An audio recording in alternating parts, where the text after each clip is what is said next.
വായനാറ്റം നമുക്കെല്ലാവർക്കും ഒരു വലിയ പ്രശ്നമായിരിക്കും അല്ലേ? എന്താണ് വായനാറ്റത്തിൻ്റെ യഥാർത്ഥ കാരണം? നമ്മൾ വിചാരിക്കും പല്ല് ശരിക്കും തേക്കായിട്ടാണ്, ശരിയായ പേസ്റ്റ് ഉപയോഗിക്കായിട്ടാണ്, അല്ലെങ്കിൽ മറ്റു പ്രോഡക്റ്റ്സ് ഉപയോഗിക്കായിട്ടാണെന്ന്. എന്നാൽ അതല്ല, വായനാറ്റത്തിന് ഏറ്റവും കൂടുതൽ കാരണമാവുന്നത് നമ്മുടെ വയറാണ്.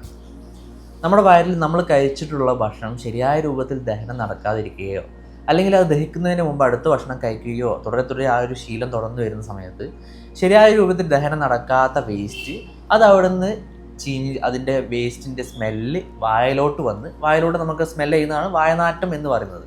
കൂടുതലും ഇങ്ങനെയാണ് ഇന്ന് കണ്ടുവരുന്നത്. കാരണം ഇന്ന് പലരും നല്ല രൂപത്തിൽ ചവച്ചരച്ച് ഭക്ഷണം കഴിക്കുന്നില്ല, എന്നാൽ അടുത്ത ഭക്ഷണം കഴിക്കുന്നത് ശരിയായ രൂപത്തിൽ വിശന്നിട്ടുമല്ല. അങ്ങനെ തുടർന്ന് പോകുമ്പോൾ ഇന്ന് പല പ്രയാസങ്ങളും ഉണ്ടാകുന്നുണ്ട്. മറ്റൊരു കാരണം നമ്മളെ വായിലുള്ള പല്ലിനിടയിലുള്ള ഗ്യാപ്പിൽ എന്തെങ്കിലും ഭക്ഷണാവശിഷ്ടങ്ങളും മറ്റും കുടുങ്ങിയിരിക്കുന്ന അവസ്ഥയിലും വായനാറ്റങ്ങൾ ഉണ്ടാവാറുണ്ട്. എന്നാൽ ഇന്ന് കൂടുതൽ നമ്മൾ ഫോക്കസ് ചെയ്യേണ്ടത് വയറ്റിലുള്ള വേസ്റ്റ് കാരണം വായനാറ്റം വരുന്നതാണ്. ഇങ്ങനത്തെ വായനാറ്റം നമ്മൾ ഒരുപാട് ബ്രഷ് ചെയ്തിട്ടോ എന്ത് ചെയ്തിട്ടോ മാറുന്നില്ല എന്നുള്ള പരാതി പലരിലും കണ്ടുവരുന്നുണ്ട്. അത് എന്തുകൊണ്ടാണെന്ന് വെച്ചാൽ വയറ്റിലെ വേസ്റ്റ് പോകാത്തതുകൊണ്ടാണ്. ഇതിനുള്ള പരിഹാര മാർഗ്ഗം എന്താണെന്ന് ചോദിച്ചാൽ വയറ് ക്ലീൻ ആവുക എന്നുള്ളതാണ്. അടുത്ത വിശപ്പ് വരെ കാത്തിരിക്കുക. എപ്പോഴും ഭക്ഷണം കഴിക്കുമ്പോൾ അത് വിശന്നിട്ടാണെന്ന് ഉറപ്പ് വരുത്തുക.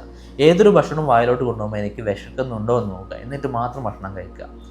ഇങ്ങനെ വായനാറ്റത്തിൻ്റെ പ്രയാസം അനുഭവിക്കുന്നവർ അടുത്ത വിശപ്പ് വരെ കാത്തിരിക്കുകയും ആ വിശപ്പ് വന്ന് കഴിക്കുകയും ചെയ്യുന്നതിലൂടെ അവരുടെ വയറ് മുമ്പത്തെ വേസ്റ്റൊക്കെ ക്ലീനാക്കി നല്ലൊരു ഡൈജഷൻ അവർക്ക് സമ്മാനിക്കുകയും അവരുടെ ശരീരവും വയറും ഒക്കെ ക്ലീൻ ആവുകയും ചെയ്യും. അതുകൊണ്ട് തന്നെ നമ്മൾ ഇന്നു മുതൽ വിശന്ന് മാത്രം ഭക്ഷണം കഴിക്കാൻ ശ്രമിക്കുക. അതുപോലെ തന്നെ വായനാറ്റം ഉള്ളവർ മറ്റ് കെമിക്കൽസ്, മൗത്ത് ഫ്രഷർ, അതുപോലെ തന്നെ പേസ്റ്റ്, പല രീതിയിലുള്ള കെമിക്കൽസ് വായിൽ ഉപയോഗിക്കുന്നുണ്ട്. ഇതിൻ്റെയൊക്കെ പരിണത ഫലം വളരെ വലുതാണ്. ഇതിൻ്റെ സൈഡ് എഫക്ട്സ് എന്തൊക്കെയാണെന്നുള്ളത് നമുക്ക് അടുത്ത വീഡിയോയിൽ സംസാരിക്കാം.